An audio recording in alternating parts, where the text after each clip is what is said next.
ಗುಂಟೂರಿ ಹಾಲು ಉತ್ಪಾದಕರ ಸಹಕಾರಿ ಸಂಘದ 2025-26ನೇ ಸಾಲಿನ ಸರ್ವ ಸದಸ್ಯರ ವಾರ್ಷಿಕ ಸಾಮಾನ್ಯ ಸಭೆಯು ತುಂಬಿದಲೆಕ್ಕೆ ಶ್ರೀ ಸತ್ಯನಾರಾಯಣ ಭಜನಾ ಮಂದಿರದ ಸಭಾಂಗಣದಲ್ಲಿ ಆಗಸ್ಟ್ 25ರಂದು ನಡೆಯಿತು.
ಸಂಘದ ಅಧ್ಯಕ್ಷರಾಗಿರುವ ರಮೇಶ್ ಪೂಜಾರಿ ಪಡಯಮಜಲು ಅವರ ಸಭೆಯ ಅಧ್ಯಕ್ಷತೆ ವಹಿಸಿ ಸಂಘದ ಪ್ರತಿ ಸದಸ್ಯರಿಗೆ 15% ಡಿವಿಡೆಂಡ್ ಘೋಷಿಸಿದರು.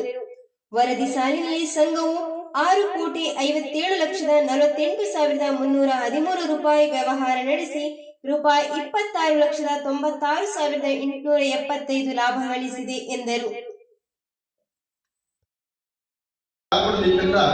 ನಮ್ಮ ಸಂಘಟನೆ ಸ್ವಂತ ವಾಹನ ಖರೀದಿ ಮಾಡ್ತದೆ. ಏಕೆಂದರೆ ಸ್ಟಾಫ್ಗೆ ತಂದು ಎಲ್ಲ ಮಲ್ಕೊಡದಲ್ಲಿ ಮಲ್ತದಲ್ಲ ಅಂಜನೆ ಪ್ರತಿ ವರ್ಷ ವಿದ್ಯಾರ್ಥಿ ವೇತನ ಸಂಘದಲ್ಲಿ ನಮ್ಮ ಉಳಿತಾಯ ವಿದ್ಯಾರ್ಥಿ ವೇತನ ಒಕ್ಕ PUC SSLC ಹೈಯೆಸ್ಟ್ ಅಂಕಡಿನ ಜೋಗ್ಲೇನೆ ನಮ್ಮ ಅಭಿನಂದನೆ.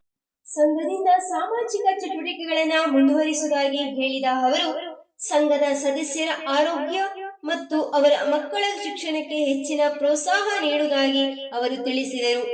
ಸಂಘವನ್ನ ಅತ್ಯುತ್ತಮ ರೀತಿಯಲ್ಲಿ ಮುನ್ನಡೆಯಲು ಕಾರಣೀಕರ್ತರಾದ ಆಡಳಿತ ಮಂಡಳಿ, ಸಿಬ್ಬಂದಿ ಹಾಗೂ ಎಲ್ಲಾ ಸದಸ್ಯರಿಗೆ ಕೃತಜ್ಞತೆ ಸಲ್ಲಿಸುವುದಾಗಿ ಅವರು ತಿಳಿಸಿದರು. ಈ ವರ್ಷ ಮಾತ್ರೆಗಳಲ್ಲಿ ಕೊಟ್ಟು ನಮ್ಮ ಹೈನುಗಾರರ ಪ್ರತಿಯೊಂದಿನ ಕೃಷಿಕರಾಗಿದ್ದಾರೆ ಅಂಚಾಕಲಿಗೆ ಮಾತ್ರೆಗಳಲ್ಲಿ ಕೊಟ್ಟು ಪ್ರಮಾಣದ ನಿಗಟ್ಟು ಬಂದ ಅವಳ ವೈದ್ಯರಿದ್ದೇವೆ. ಅಂಚನೆ ನಮ್ಮ ಎಲ್ಲ ಗ್ರಾಮಗಳ ತಿಂಗಳು ಕಡಿಮೆ 50-55 ಲಕ್ಷ ರೂಪಾಯಿ ಇನ್ನು ಈ ಪೇರು ದುಡ್ಡು ಬರ್ತದೆ. ಈ ಊರು ಟರ್ನ್ ಓವರ್ ಹಾಕೊಂಡು ಇನ್ನು ಇದು ಮಲ್ಲೊಂದು ಈ ದೇಶ 14 ಲಕ್ಷ ಚಿಲ್ಡ್ರನ್ 15 ಲಕ್ಷ ಬಂತಕ್ಕಾಗಿ ನನಗೆ ಲಾಭಾಂಶ ಕೆಲಸ ಇದ್ರೆ ನನಗೆ ಈ 15 ಲಕ್ಷ ಅಂತ ಲಾಭ ಬರ್ತದೆ. ಈ ಲಾಭಗಳು ನಮ್ಮ ಸಾಧಾರಣ ಕಂಡರೆ ಕಡೆ ಕಾರ್ಯದರ್ಶಿಗಳು ಬರಿಯಾಗಿ ₹1 ಇಲ್ಲ 5 ಪೈಸೆ ಮಾತ್ರ ಬೋನಸ್ ಸಿಕ್ಕರು. ಈ ಬೋನಸ್ ಒಕ್ಕೂಟದ ವಿಸ್ತರಣಾಧಿಕಾರಿ ರಾಜೇಶ್ ಕಾಮತ್ ಅವರು ಮಾತನಾಡಿ ಸಂಘಕ್ಕೆ ಹಾಗೂ ಸದಸ್ಯರಿಗೆ ಒಕ್ಕೂಟದಿಂದ ದೊರೆಯುವ ಸವಲತ್ತುಗಳ ಮಾಹಿತಿ ನೀಡಿದರು. ಗುಣಮಟ್ಟದ ಹಾಲು ಪೂರೈಕೆಯಿಂದ ಸದಸ್ಯರಿಗೆ ಮತ್ತು ಸಂಘಕ್ಕೆ ಆಗುವ ಪ್ರಯೋಜನಗಳ ಬಗ್ಗೆ ಸದಸ್ಯರಿಗೆ ಅವರು ತಿಳಿಯಪಡಿಸಿದರು. ಹೆಗಡೆ ಹಾಗೂ SSLC ಮತ್ತು PUCಯಲ್ಲಿ ಅತ್ಯಧಿಕ ಅಂಕ ಗಳಿಸಿದ ನೀಕ್ಷಿತ್ S ಕೋಟ್ಯಾನ್ ಮತ್ತು ಕುಮಾರಿ ಅನುಜ್ಞಾ ಅವರನ್ನು ಸನ್ಮಾನಿಸಲಾಯಿತು. ಸಂಘದ ಸದಸ್ಯರ ಸಾಧಕ ವಿದ್ಯಾರ್ಥಿಗಳಿಗೆ ಪ್ರೋತ್ಸಾಹಧನ ನೀಡಲಾಯಿತು. ಸರಾಸರಿ ಅತಿ ಹೆಚ್ಚು ಹಾಗೂ ಗುಣಮಟ್ಟದ ಹಾಲು ಪೂರೈಸಿದ ಸದಸ್ಯರನ್ನ ಗೌರವಿಸಲಾಯಿತು. ನಿರ್ದೇಶಕ ನವೀನ್ ಪೂಜಾರಿ ಪಚ್ಚೇರಿ ಮತ್ತು ವಸಂತಗೌಡ ಸನ್ಮಾನ ಪತ್ರ ವಾಚಿಸಿದರು.